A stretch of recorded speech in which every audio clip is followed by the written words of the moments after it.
Apple. I started a Mac software company. I returned to Apple a few years later as Apple's fellow and chief evangelist. I left that to start a venture capital firm. And now I am the chief evangelist of a company out of Sydney, Australia called Canva. It's an online graphics design firm. I'm a Mercedes-Benz brand ambassador. So if you want to see one of the few AMG GTCs, which is the convertible version of the AMG GT, it's out there. It may be one of 5 or so in the United States. It's a long story how I got it. You don't want to know how. And I'm also on the faculty as an executive fellow of the School of Business at UC Berkeley. It's called HAAS, H-A-A-S. So that's what I do right now. And I'm also the author of 13 books. I'm working on my 14th. So I've been a worker for a large company like Apple. I've started companies. I've been a venture capitalist. I'm an advisor. I'm old. I've done a lot in my life. So I wanted to pass on some 10 key points that I've come up with scaling, and we'll have a discussion. So I hope you don't, I hope none of this shakes you up, because I'm not known for pulling any punches, okay? So some thoughts on the art of scaling. So number one thought that I have is I have never seen a company really fail because it could not scale fast enough, honestly. I think many entrepreneurs, they have this fear that, oh my God, we're going to have so many customers and so many people are going to be buying our dog food and so many people are going to sign up that we can't scale. So we need to put everything in the cloud and, co-location, and we build up this infrastructure and all this kind of stuff. And come to find out, maybe it's not a hockey stick. Maybe there's a bump in the road, and lots of companies, they run out of cash in that chasm. The work of Jeffrey Moore, Crossing the Chasm, is a very interesting book for you to read. And so I'm urging caution that I think it's better that you go slow and maybe sacrifice some growth than to go too fast and die. Because one outcome is very bad, death. The other outcome of sacrificing some growth is not so bad. And I urge you to be conservative. Don't just think it's like a hockey stick to infinity and beyond. There are going to be bumps in the road. And so, you by definition, the leading cause of failure in tech companies is death. So as long as you have money in the bank, you're not dead. You're still in the game. So just keep that in mind. Okay, so that's tip number 1 for you. Tip number 2 is, I think when people start to scale and grow, they forget that they need to hire people who complement them, not overlap with them and not duplicate with them. So if you're the engineer, don't hire just only engineers. You need people who are in operations, sales, finance, all the other stuff that you don't want to do and you cannot do probably. And the first part of this is, at the Macintosh division, we had this theory that A players hire A+ players. So if you're a really good person, you'd hire a person better than you because you have a self-confidence and you're not worried about someone looking better than you. So if you're the CEO, theoretically, your CFO should be better at finance than you, your CMO should be better at marketing than you, your CTO should be better at tech than you. So it should be a source of pride that everybody in the room is better than you. Because I think that A players hire A+ players. On the other hand, B players hire C players, and C players hire D players, and D players hire E players, and you wake up one day and you're surrounded by Z players, and this is what we call in Silicon Valley the bozo explosion. So you need to fight the bozo explosion. Third point is, at some point you have to put in systems. It cannot be totally ad hoc. This is, I think, this is a major philosophical shift, that you can't just fly by the seat of your pants anymore. And this is a major mind shift. It takes a different kind of person. There are people who, to use a programming example, there are people who are just great at creating version 1, but that doesn't mean that they're great at debugging and creating version 1.1. So you need all kinds of different roles. And I think it's a big realization that you hire people like that, and then you have to put in systems for people like that because they have a different operating system. It took me a long time to figure this out. Number 3, going back to Jeffrey Moore. So, you know, I think entrepreneurs have this temptation that they look at success stories, Google, Apple, Microsoft, whatever, right? So let's take the case of Microsoft. So you look at Microsoft and you say, my God, total world domination. Operating system, right? Applications, cloud, enterprise, gaming. They got everything. And so you're 2 guys in a garage, 2 gals in a garage, a guy and a gal in a garage. Maybe you're 15, maybe you're 25, maybe you're 50 employees. But you're looking at the Microsofts and the Googles and the Apples and you say, wow, they have system, they have app, they have cloud, they have e-commerce, they have content, they have everything. So if we're going to be like them, we have to think big. And I suggest to you that the way those companies got big is they did one thing really well, and then they serially went down the line. So, you know, Microsoft started with operating system, and then they do apps, and then they do, you know, and they go down the line, and then one day you wake up and you say, my God, we have achieved worldwide domination. But I don't think it's because Gates and Ballmer, you know, 30 years ago sat down and said, okay, we're going to do operating system, apps, online, e-commerce, content all at once, and then we're going to wake up and we're going to own the world. So the analogy is, don't go for the strike in bowling. Hit 1 pin down at a time. This is also a theory from Jeffrey Moore. You hit 1 pin down, you hit another pin down, you hit another pin down, and then one day you wake up and, my God, all the pins are down. And that's worldwide domination. Next thing is, I think you need to pick your few battles that, you know, what's the core competitive advantage of your company? Is it technology? Is it marketing? Is it your geographic location? Is it your cost center? Whatever it is. And I would urge you to not try to fight too many battles. Like, you know, don't try to say, okay, so we're going to have the best technology with the best customer support. We're going to have 24/7. We're going to be in every geographic market. We're going to be localized for every language. We're going to do all that stuff. And by the way, we're going to invent a new business model. You know, you can buy software, you can rent software, you can lease software, but we figured out a new way to distribute software. So, you know, it's hard enough to make great software. It's hard enough to sell great software. It's hard enough to support great software. But if you think you're going to innovate in all areas, wow, that is a big, hairy thing. I think you should just pick your battles. Pick the battle that's going to be most important for you. And so what if you don't have, you know, a Nobel Prize winning business model? If you could just make stuff for $1 and sell it for $5, I'm telling you, man, that business model works all day long, okay? Number 6 is let 100 flowers blossom. This I stole from Chairman Mao. And by this I mean, you probably have a very good idea of who you think your customer is, and you are fairly mature, so you may have, in fact, really picked the right customer. But I think that even through the life of a company, even as, you know, something like Apple or Microsoft or any of these companies, at some point you ship, you take your best shot at positioning and branding, and then you see what happens. And many times I think you'll be surprised that people who are not your intended customer buy your product or service, and they use it in unintended ways. So with the Macintosh, we thought we had a spreadsheet database and word processing machine, and we were 0 for 3 there. So what saved Apple was desktop publishing. But we did not plan desktop publishing. We didn't know anything about desktop publishing. Luckily, Aldous PageMaker from Seattle, you know, with Adobe making PostScript. So Aldous PageMaker with PostScript and a laser printer created desktop publishing. That was not designed by Apple. And that's what stuck.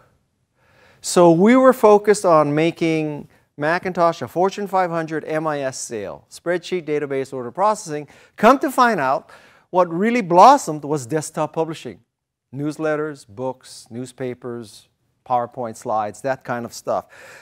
So I learned a very valuable lesson, which is you take your best shot, but then you put it out.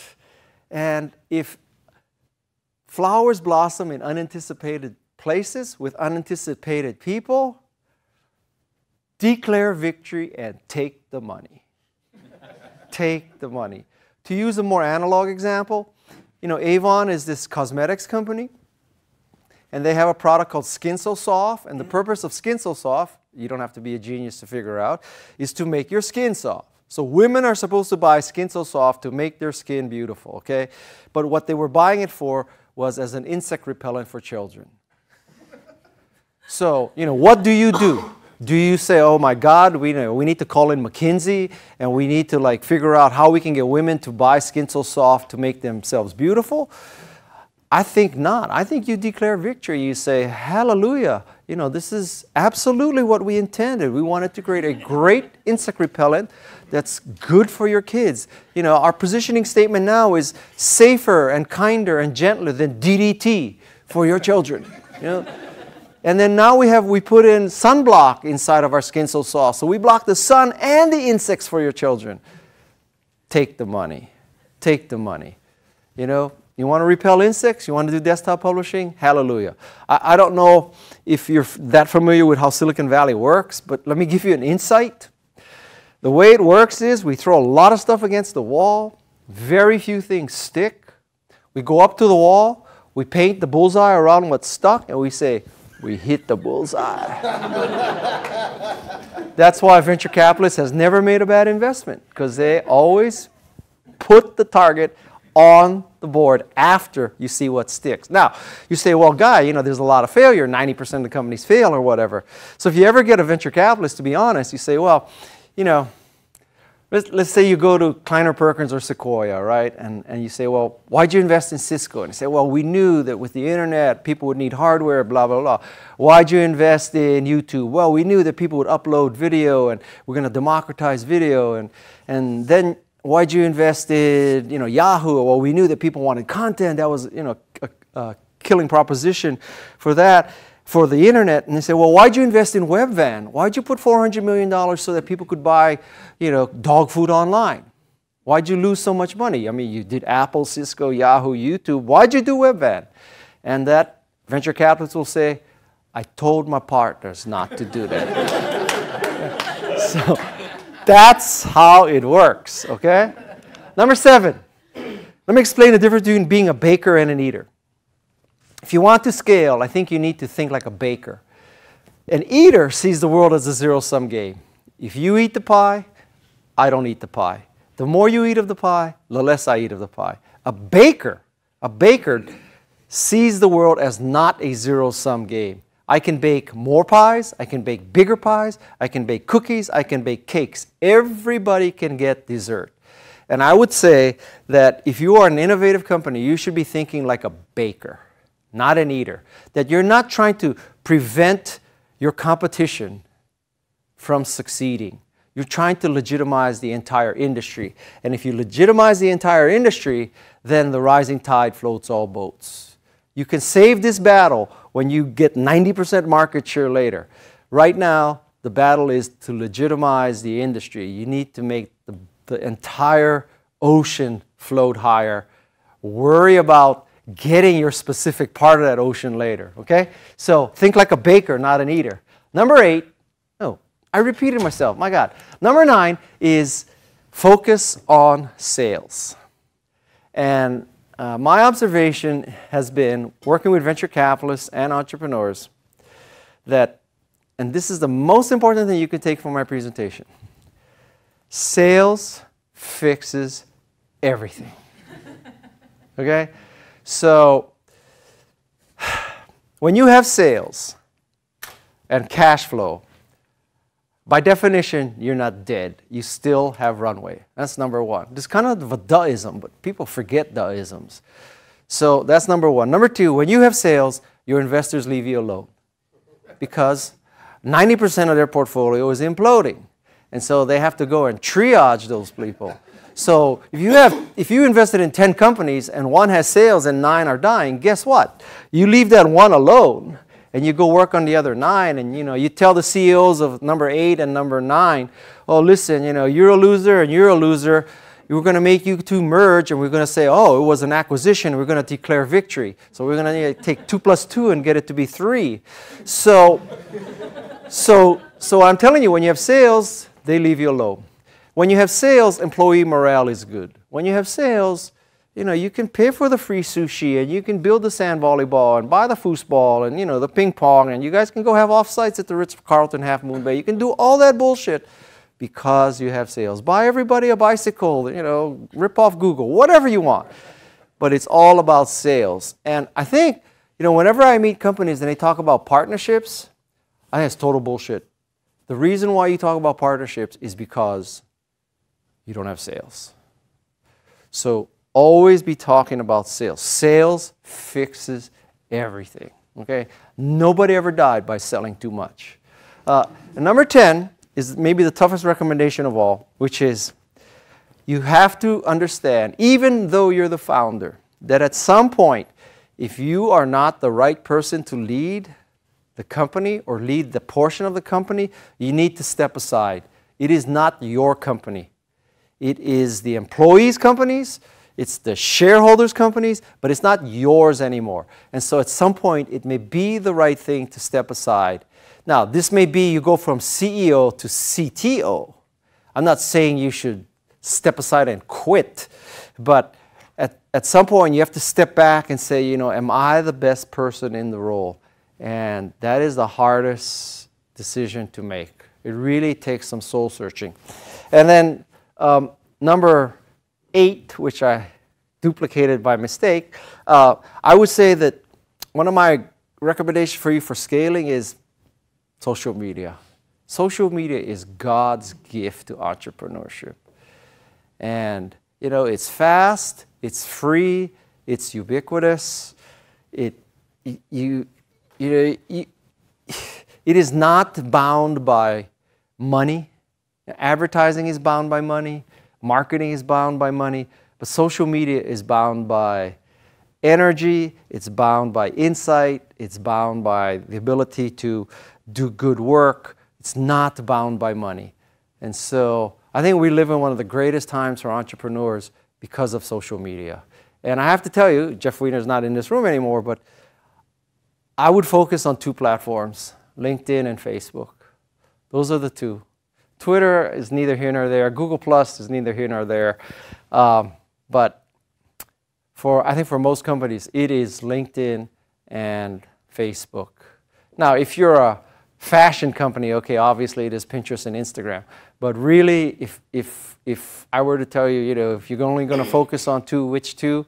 It'd be LinkedIn and Facebook. Facebook is fantastic. I mean, there's a reason why it's worth so much. And, you know, every day we do targeting like my wife, I know real estate brokers who target, you know, lives in Silicon Valley, over 40 years old, female, and spends $100 and sends out ads to those. I don't know how else you can do that, something like that, okay?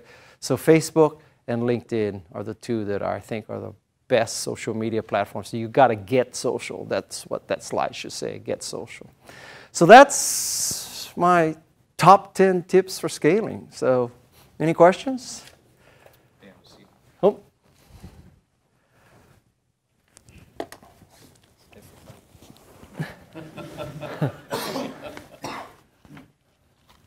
Guy, if you could pick one of those 10 as the most important, which would it be if you had to select just one?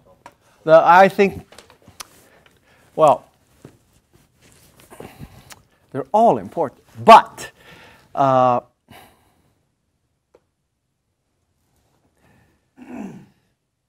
I think if you hire better than yourself, that has ramifications on everything else that you do. Because if you hire better than yourself, if you hire a better salesperson than you are, then that fixes sales, right? And I think that's the key, that it's going to come down to the quality of people. So it should be a source of pride that you are not the best person in the company, but you had the insight to hire people better than you. The people who worked for Steve Jobs in the Macintosh division at what they did were better than him. No one was better than him in what he did also. But for the functional areas, those people were all better than what he was. So hire better than yourself. So that's a very rational way of thinking, right? So if you as an entrepreneur, you start out as a generalist. Yes. And you hire the right people who have been there, done that, and therefore bring that competency in a much deeper way. So that's one a way of bringing better people. True. Yes. But how about just the caliber of people that have the ability, potentially younger, maybe smarter, more capable than yourself?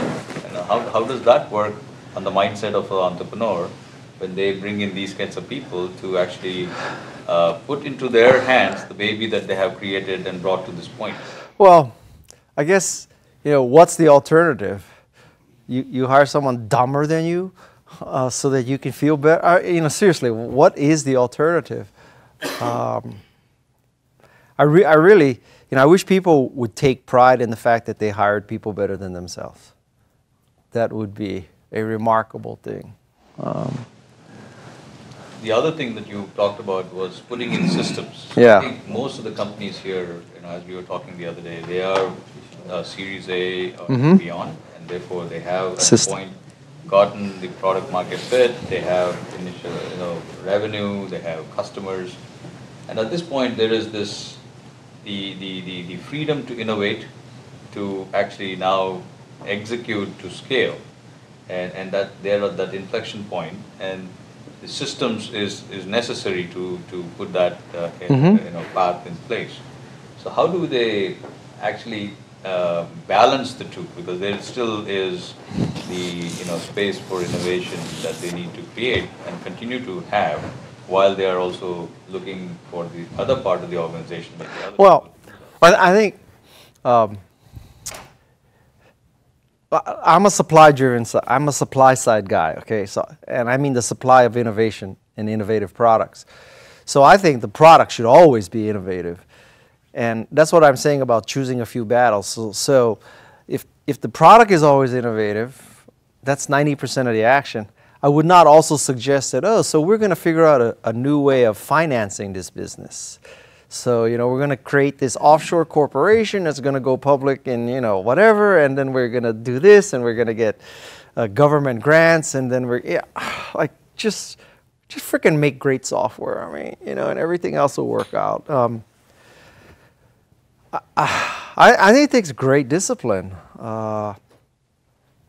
And partially, one of the hard things about this is you only know looking back, right? Like it's easy to say, okay, yeah, we did that right or we did that wrong. But at the time, who the hell knew? And for every example of someone making a big mistake, I can point out someone who did something that no one thought was right and worked out well. I mean, case in point, when Apple created the first Apple stores, every retail expert in the world said, you are crazy that one company cannot support retail at the kind of prices that malls charge. And there's no way that people are just going to walk in, So they go to Abercrombie and Fitch and they buy a shirt, and they go to Lululemon, they buy some yoga pants, and they go buy $3,000 laptop. That just ain't going to happen. And so every expert in retail sales said that Apple Store would fail. And obviously it didn't. So now we can say, of course they were successful because they have very loyal following, they have really qualified salespeople, they have the Apple Genius Bar. It's so obvious that this would have worked. Not at all. This is the go to the board, say paint the bullseye. Yeah, we knew the Apple Store would work. Sure you knew. Nice to meet you. I'm the founder and CEO of Shareably, and we present and create metrics mostly for the enterprise around social media. So I was thrilled to hear you say social. I've watched your Facebook Lives. I'm a huge fan. Question for you. What do you think are some of the most important metrics for entrepreneurs or small businesses to think about when it comes to succeeding on social? What should the average person... For succeeding on social? Like, how do you know if you're doing it well, or what do you think is really important? Okay, so I'm not a big quant guy. I don't look at my statistics. The only statistic I look at is how many more new followers did I get a day. Now, you could say that's insipid and shallow thinking and, it's quality, not quantity. But I got to tell you, I think there are only two kinds of companies and people on social media. Those people like me who want more followers and liars. That's the only two. So I'm not advocating that you buy followers so that you can say you got more followers. That is just cheating and stupid. But for me, that's the thing I look at, because I think when the rubber meets the road, either people think you're of value to follow or they don't. And they vote with their feet. And so that's the only metric I really care about. Listen, I know there's all kinds of metrics about engagement and all that. My approach to social media is what I call the NPR model, or the Wikipedia model. So Wikipedia and NPR, they provide great content. And every once in a while, they run a pledge drive, right? So you turn on the radio and NPR is saying, we're in the pledge drive, operators are standing by, Microsoft is matching us dollar for dollar. So if you put in $10, Microsoft will put in $10, and then we'll give you the hand crank Eton radio so that in case there's a nuclear attack, you can crank up the radio, find out when you're going to die. So the reason why those pledge drives work, and I used to be on the board of trustees of Wikipedia. We raise $85 million a year asking for donations with the world's ugliest banners, okay, on the world's ugliest site. And the reason why that works is because Wikipedia and NPR provide such value that they have earned the right to promote. So I would say for every one of your startups, you have to earn the right to promote. And so how do you earn the right to promote? You provide value. What is value? Well, value is it's information, it's analysis, or it's entertainment, or it's assistance. It's one of those four things. So, if I were running a social media analytics company, I would look at the content that Buffer and Sprout put out. They're always saying, okay, so we did this study and we figured out that, if you do live video, it's 3 times more effective than if you embed YouTube video. Or, they always have these kind of things that they're constantly providing value, and they put out a white paper and all this, and then they say, well, per follower, you get much more engagement on LinkedIn, and it's much more likely that a LinkedIn person is really who he or she says he or she is, because they're trying to get jobs. They're not all being lonely boy 15. So you get all that kind of content, and so you earn the right, and every once in a while I hit them with, okay, so now here's our new product, try it. But you've earned the right to do that. And why is that, which I agree with, so the opposite of what big brands do on social media? Because big brands abdicate to stupid agencies who used to be PR and advertising firms. Because believe me, I was inside a big brand and I saw this happen, that I would be telling them all this kind of stuff and they would say, yeah, but our agency back in the Midwest, who they got like Oriental art history interns assigned to the thing. And they're saying that, we got to do this and we got to do that. And they're saying, they're saying stuff like, you cannot repeat your tweets because when you repeat your tweets, you lose followers and people are going to get angry. And I said, okay, so you get 6 people angry a day, but you gain, 1,000. So what's the problem?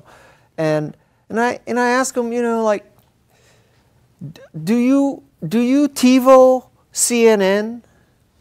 So CNN should run the story once a day because you're going to come home at 8 p.m. and turn on your TiVo or turn on your HDR and go watch what CNN said at 8 a.m. No, CNN runs the same freaking story 12 times a day. Why is that? Well, it's because not everybody consumes CNN at the same time. Social media is the same thing, so repeat your tweets. No, we cannot do that. And so I think a lot of it is because of abdication, and they're abdicating to people who don't know what they're doing. And like a very interesting thing is, go look at all the agencies and look at how much engagement and followers they have. They're terrible, right? I guess the analogy would be, if you went in to see a cardiologist and he or she is smoking and fat and disgusting and wheezing, maybe you shouldn't listen to that cardiologist, That would be my logic. Yeah. your counsel to a young startup, unknown brand, facing large incumbents around building brand, building presence and visibility? Well, I mean, obviously it depends on which industry, but social media, man, social media is God's gift to you. I don't know how I could say that any stronger. It's not only God's gift to you, maybe it's your only path. Unless you raise 25 million bucks and your investors are saying, yeah, go run a Super Bowl commercial. Unlikely. I think it's social media. I mean, social media with a $100,000 social media person, you can do a lot of damage. But I'll tell you something. Great social media on a lousy product is still putting lipstick on a pig, right? So you need to start with a great product, and then social media is easy. But if you have a pig is a pig. It might have lipstick on it, but it's still a pig. So don't get me wrong, social media is a great tool, but you gotta have, How do you, there's so much what? So everyone's making that much noise. No, but everybody's not making that much noise. Oh, everybody's making noise, but they're not adding value. So what business are you in? Customer experience. You're in what? Customer experience management. Okay, so if I were running social media for you, I would just be curating and creating all kinds of stories about customer, right? I would write a post of like, these are the 10 things that United did wrong. So did you write that?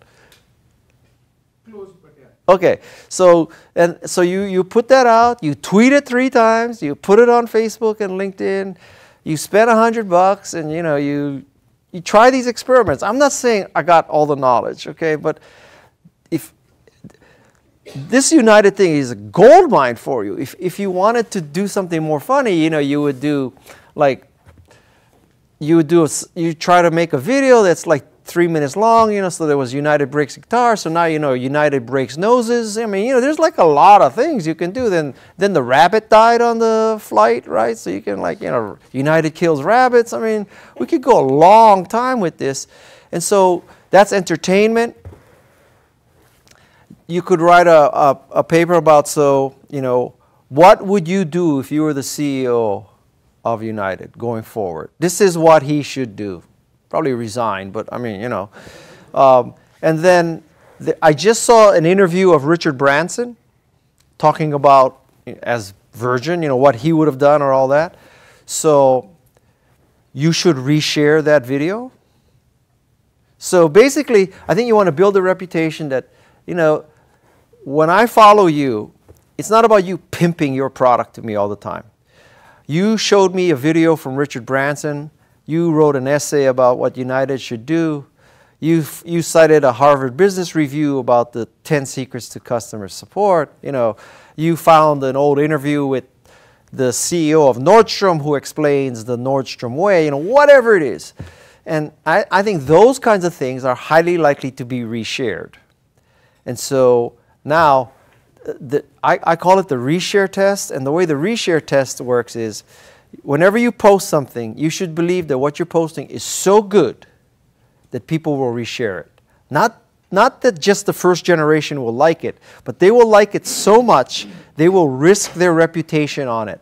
So to use a restaurant analogy, giving a like or a thumbs up or a plus, that's like tipping the waiter, right? Which is nice, don't get me wrong. But if you go to a restaurant, and then the next day you go in the office and you say, you have got to eat at this restaurant. It is the best sushi, steak, whatever it is, the best. At that point, you're not just giving the waiter the tip. You are risking your reputation. You're telling people you've got to eat at this restaurant. And if they go and it sucks, you suck. So in your mind, if you posted a video of Richard Branson explaining what he would do if he were the United CEO, that passes the reshare test, right? So I get it, I follow you, I get it. I say, the people who follow me would find this interesting too. And they reshare it, so they see you, so they say, this guy really found a good thing, I'll follow him. I think that's how you build up more followers. So, you spoke about Facebook and LinkedIn, and we've seen a lot of value being unlocked from Facebook for B2C companies. Yeah. But especially about LinkedIn, do you see Like there is already value, but for B2B companies, what are the different ways in which you can unlock? Yeah, see, I guess I think that this question, in a sense, you're saying, should B2B companies be on social media, right? I think in a few years, we're going to look back at that question. Like today, if I said to you, if you're selling books online, clothing online, I understand. If you're a restaurant, I understand. Selling surfboards online, I understand. But I sell bolts. I sell titanium airplane parts. I sell office furniture for enterprises. Should I have a website? And what would you say? No? So I think the same thing is going to be true of social media, of B2B. It probably is true already. It's hard for me to imagine. If you said to me, so Guy, tell me a company who should not be on social media, I would really struggle with that. It would be like, say, tell me a company that should not have a website. You know, I mean, take an extreme. So like, I don't know, General Dynamics, right? Why should General Dynamics have a website? It's not like I was like, why don't I buy an F-18? Like, I've always wanted a fighter plane. I'm going to go buy one, right? Just one click in my basket. So why should General Dynamics, don't get me wrong, I don't know if General Dynamics makes the F-18, but one of those defense contractors makes them. So why should it? Recruiting, you know, maybe they just want to have a presence so that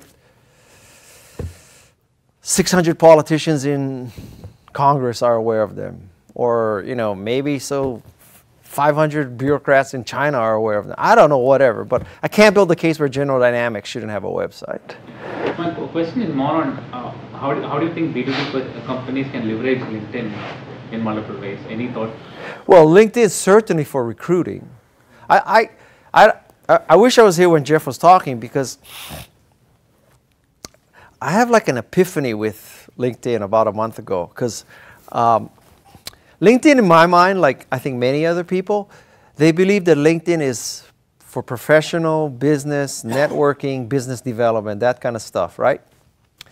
But in my humble opinion, having tried a lot of stuff lately, I think LinkedIn is just basically Facebook with authenticated identities. And so if you looked at my LinkedIn feed, you would be shocked, because it's all anti-Trump, surfing, and Mercedes. All three of those, you would probably have said, don't belong on LinkedIn. It should be about business, profession, you know, all that kind of stuff. My LinkedIn timeline is the most unprofessional. I shared a picture today of me in a wetsuit surfing, and the caption was, does this wetsuit make my butt look big? Okay? That's not your typical LinkedIn post. But I'm telling you, it's getting 100,000 views. So now, obviously, I have a cavalier attitude. You know, I'm not sure you should do that or your company should do that. But I'm telling you that I think LinkedIn is a social media platform, and that it's going to be a prime source of news, as opposed to I need to put my resume up there so that I can get hired. It's way beyond that. But lots of people don't want to make that leap. The irony is, whenever I do surfing, Mercedes, or anti-Trump, there's always 3 or 4 people who say, take it to Facebook, don't post here. And then they say, you know, if you don't stop, I'm going to unfollow you. To which I say, go ahead. But see, the irony here is that these people are telling me what I'm doing on Facebook is unprofessional. But I think them telling me that I'm being unprofessional and they're going to unfollow me makes them look unprofessional, right? So when you go on LinkedIn and you say, Guy, you posted about anti-Trump, so I'm unfollowing you, politics don't belong on LinkedIn. I think that's the equivalent of you're in intermediate or high school, and you say in front of the whole school, I'm not going to be your friend anymore. Like, tell me, if you're a recruiter and you see that person tell someone with 20 million followers, I'm not going to follow you anymore, you'd say, that's the kind of employee we want. Mature, good judgment, you know, whatever. So sometimes people from companies like Accenture and Walmart, and they do that to me, and I push back and I say, so are you saying that Accenture, which holds itself as a thought leader, are you saying that you're recommending to your clients that when they don't like somebody on social media, they should declare that they're unfollowing them? And about 60 minutes later, the comment disappears. Because I think they finally figured out, you know, I am so stupid, right? I mean, I think that's the beauty of LinkedIn, that at some point people realize that, maybe I should not hold up a sign that says I'm an idiot. I should hide that if I am an idiot. So anyway, I don't know how we went down this rat hole, but anyway, I don't say, now to me, LinkedIn is the best social media platform. So information, analysis, entertainment, that's what I do. That's what I post.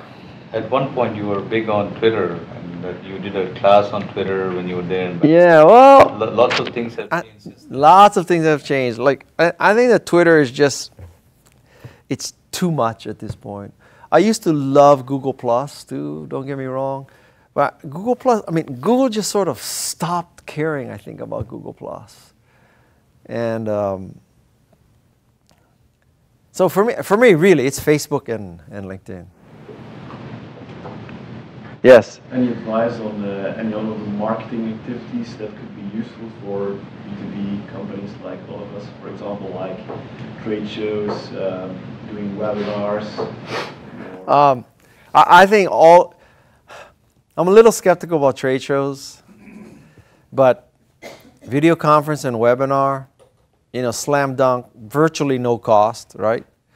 If I were a B2B company, would I try doing Facebook Live? Absolutely, I would. You know, B2B company, Facebook Live. What could a B2B company Facebook Live do?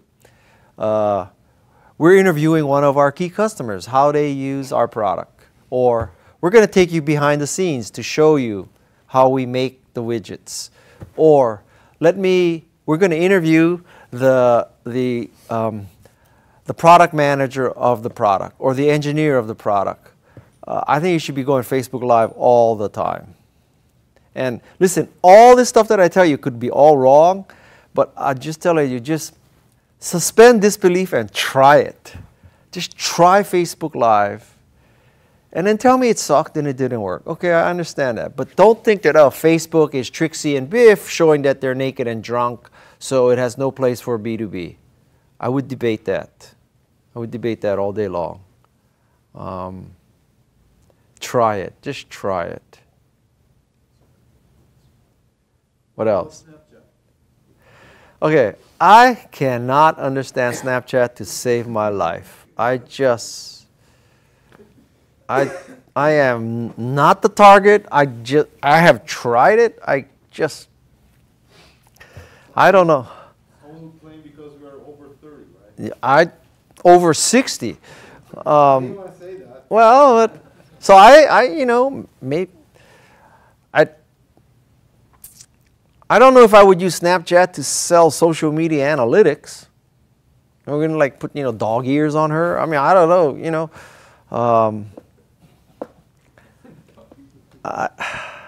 Snapchat, I punt. I cannot tell you what to do with Snapchat. I don't know. Although, you know, with Instagram stories, I mean, Instagram is like Snapchat for the rest of us, right? At least I can understand what's happening with Instagram. Handle something really negative posted, like you as a person may be different. As a B2B brand, if you do take we also have a fairly active social channel open for me and for the company. Yeah. What do you do? It's not happened yet, but what do you do when someone really comes in and says something really negative? Like, and says, I tried your product, it didn't work, and it's really social, right? It's there, it's out there. You mean, so someone rips you and says your product is crappy, buggy, whatever, you know, whatever? I would respond And I would say, I apologize for your experience.